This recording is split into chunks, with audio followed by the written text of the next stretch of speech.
Hello everyone, আসসালামু আলাইকুম। আশা করি সবাই ভালো আছেন। আল্লাহর রহমতে আমিও ভালো আছি। ভালো খারাপ দুইটাই মিলাই। কারণ হচ্ছে আমি অনেক বছর পরে আমি আমার স্কুল জীবনটা ফিরে পাইছি। তার কারণ বলার হচ্ছে এই যে এই ব্যক্তিটা, মানে যে একদম ফ্রি একটা মানুষ ছিল, তার স্কুল জীবন শুরু হয়েছে।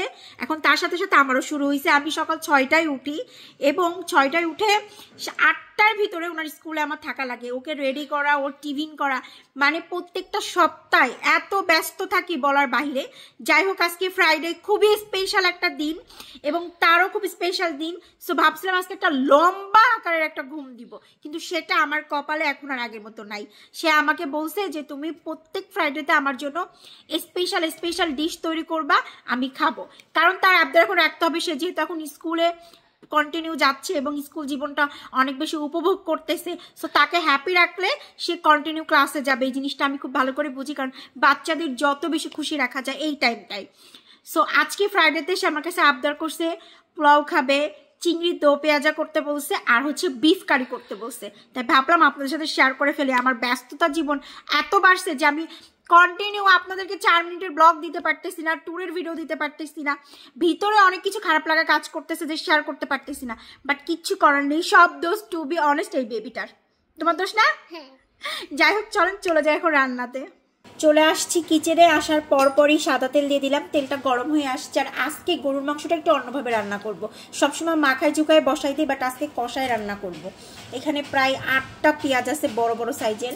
আম্মু কুচায় রাখছিল। আমার ছোট ভাগ্নি, বড় ভাগ্নি সবাই আমার হাতের রান্না খুব পছন্দ করে। মানে এক কথায় ওরা দুই বোন যখনই বাসায় একটু মাংসর দিক রান্না বাড়া হবে বা হচ্ছে একটু ভালো কিছু, মামনি তুমি রান্না করবা, তুমি রান্না করবা। ইদানিং ওরা আমার রান্নাটা একটু বেশিই পছন্দ করছে।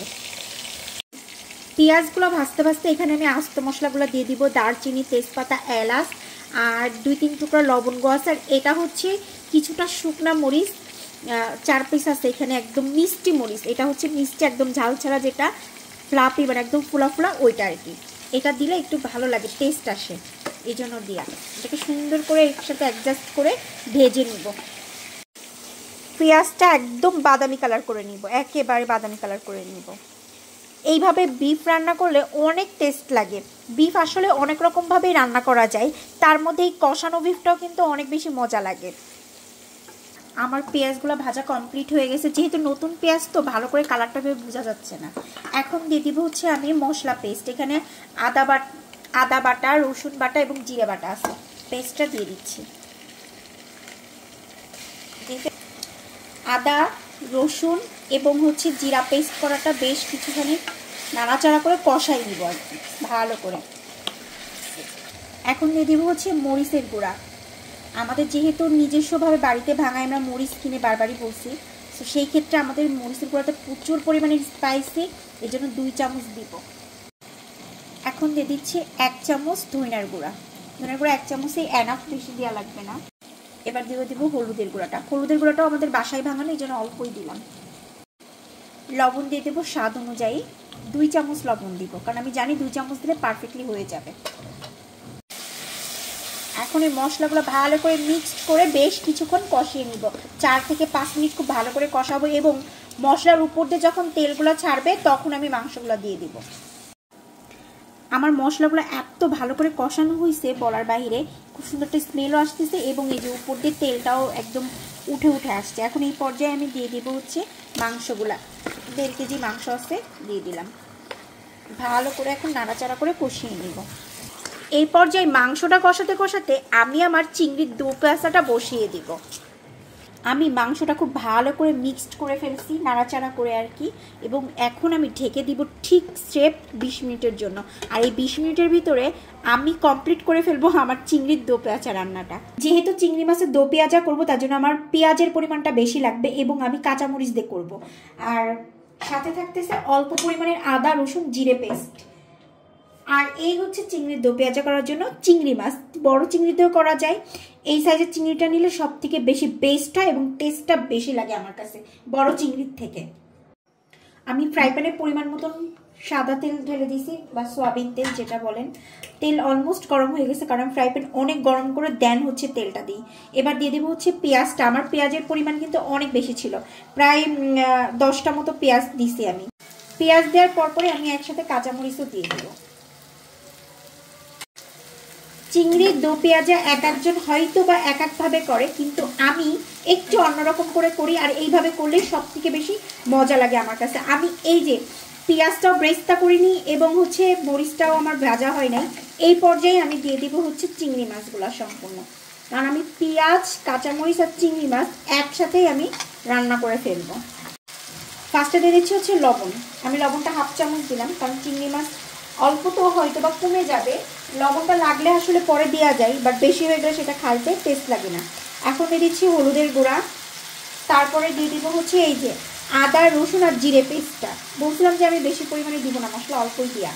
এখন এইটাকে খুব ভালো করে মিক্স করে নাড়াচাড়া করতে থাকবো।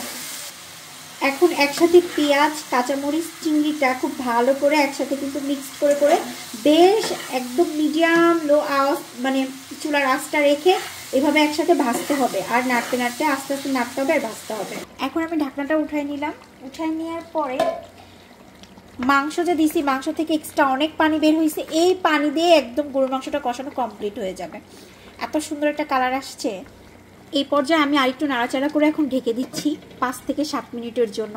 আর ওইদিকে আমার চিংড়ির দো পেঁয়াজাটা প্রায় অলরেডি কমপ্লিটের দিকে। এইদিকে আমার দো পেঁয়াজা রেডি, জাস্ট 15 মিনিটের ভিতরে সুন্দরভাবে আস্তে আস্তে জাল দিয়ে এটাকে রান্না কমপ্লিট করে ফেললাম। আর ওইদিকে আমার গরুর মাংসটা কষানো প্রায় কমপ্লিট হয়ে গেছে। আমার মাংসটাও প্রায় কষানো কমপ্লিট হয়ে গেছে। এখন আমি এই পর্যায়ে দিয়ে দিব হচ্ছে কিছু আস্ত রসুন, এখানে 2 কোয়া রসুন, বড় বড় আর কি 2টা, আর ছোটো রসুন যদি থাকতো তাহলে 4-5টা দিয়ে দিতাম, দেশি রসুনটা ওটা নাই যেহেতু বাসায়, এই জন্য এই বড় আস্ত কোয়া রসুনগুলো দিয়ে দিলাম। আমি সবসময় মাংস রান্না করলে কিন্তু আস্ত রসুনটা দিই, কারণ অনেক বেশি জুসি হয় এবং অনেক টেস্ট লাগে।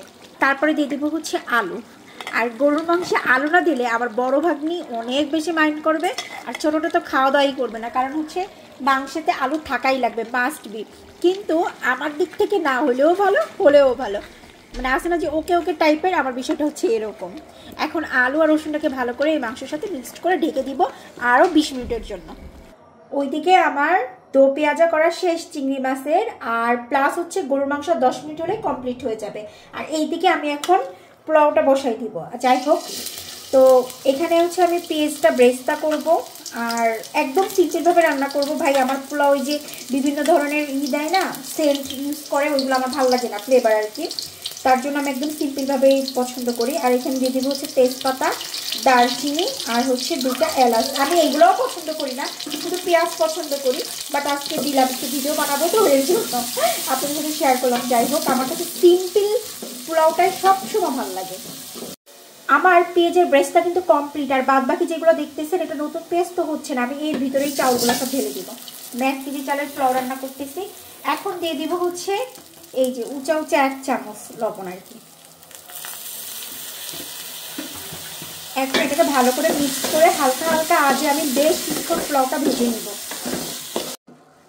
একটা কথা শেয়ার করি, আমি সবসময় না পেঁয়াজটা ভেজে একবারে চালটা ঢেলে দিয়ে কিন্তু ভাজতেছি, যে আপনাদের সাথে যেটা শেয়ার করতেছি, এইভাবেই আমি সবসময় পোলাও রান্না করি অল টাইম।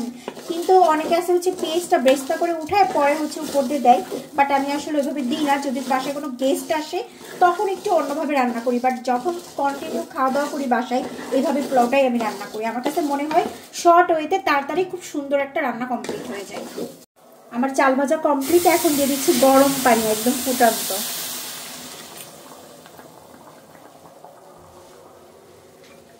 আমি আসলে পরিমাণটা এইভাবে বুঝি, অনেকে গ্লাস দিয়ে পরিমাণ দেয়, বাট হচ্ছে আমি এই যে এইভাবে নিয়ে তারপরে হচ্ছে পরিমাণটা বুঝি। আমার একদম পারফেক্টলি ভাবে পানি দেওয়া কমপ্লিট। এখন আমি ঢেকে দিব, ঢেকে একদম চুলার আঁচটা আমি একেবারে লো কোয়ালিটিতে দিয়ে রাখছি। আমার মাংসটা খুব ভালোভাবে কষানো কমপ্লিট হয়েছে। এখন আমি দিয়ে দিব ঝোলের পানি, জাস্ট 7-8 মিনিট জাল করলে আমার গোশত রান্নাও কমপ্লিট হয়ে যাবে। ওইদিকে পোলাও প্রায় হয়ে আসছে, যেহেতু আলু আছে তার জন্য একটু পানিটা বেশি দিব, কারণ আলুতে কিন্তু হচ্ছে পানি টেনে নাই। এটা হচ্ছে আমার আম্মু বলে, আম্মুর কাছ থেকেই শুনছি। সো সব কিছু মিলায় জিনিসগুলো আম্মুর কাছ থেকে শিখছি আর কি মোটামুটি। আর গরুর মাংসতে এই যে গরম পানি দিলে ভালো হয় আর কি। এই যে ঢাকলাম, একবারে আমি 7 থেকে 8 মিনিট পরে সম্পূর্ণভাবে ঢাকনা উঁচ করব, দেখবো আমার রান্না কমপ্লিট হয়ে গেছে। আমার ঢাকনা ওপেন করার পরপরই আমি দেখতেছি যে আমার পোলাওটা খুব পারফেক্টভাবে হয়েছে, একেবারে ঝরঝরে। আসলে সবসময় বরাবরই আমি এরকমই রান্না করি, আমার কাছে পোলাওটা রান্না আমার সবসময় পারফেক্ট হয়। এটা ফ্যামিলির সবাই বলে, ইভেন আমার বড় ভাগ্নি ছোটো ভাগ্নি সবাই আমার হাতে রান্না খুব পছন্দ করে। এই জন্য গরুর মাংস রান্নাও কমপ্লিট হয়ে গেছে আলহামদুলিল্লাহ। আর একটু ঝোল ঝোল টাইপের রাখছি আজকে। তো ফার্স্টে বলছিলাম যে আজকে গরুর মাংসটা একটু ব্যতিক্রমভাবে রান্না করব, এবং হালকা একটু ঝোলও রাখছি। হালকা বলে ভুল হবে, বেশ পরিমাণেরই রাখছি, কারণ হচ্ছে আলুতে একটু টেনে যাবে। আর বাদ বাকি তো পোলাওর সাথে একটু ঝোল আইটেম না হলে ভালো লাগে না আমার ভাগ্নি বড়টার, ওর কথাতেই আজকে রাখলাম এইভাবে। এখন চলে যাব হচ্ছে আমরা লাঞ্চ করতে, রান্নাবাড়া সব কমপ্লিট আলহামদুলিল্লাহ। ওরা খাওয়া দাওয়া করতে বসে গেছে অলরেডি। আম্মু নামাজ পড়তেছে, আম্মুর নামাজ শেষ হলে আমি নামাজ পড়বো। এইদিকে তো উনি চিংড়ি দো পেঁয়াজা ওনার কোনোভাবেই মানে ধৈর্যতে কুলাচ্ছে না, আমরা বলতেছে আমার পোলাওটা হলেই আমি খাওয়া শুরু করে দিব। কি খাচ্ছ? পোলাও। এটা খুব ট্রেন্ডিং ভিডিও ছিল কিছুদিন, যাই হোক তখন আমি করি নাই, আমার ইচ্ছাও ছিল না। আজকে হচ্ছে আমাদের ফ্রাইডের ব্লগ, তাই না? ফ্রাইডে হচ্ছে আমাদের কাছে বর্তমান খুবই খুবই স্পেশাল, তার কারণ হচ্ছে আমাদের সব থেকে ফ্রি মানুষ এখন সব থেকে বেশি বিজি, তাই না? ওকে, সবাই ভালো থাকবেন। আজকের ব্লগটি এই পর্যন্ত, কি অবশ্যই লাইক কমেন্ট শেয়ার দিয়ে কিন্তু পাশে থাকবেন।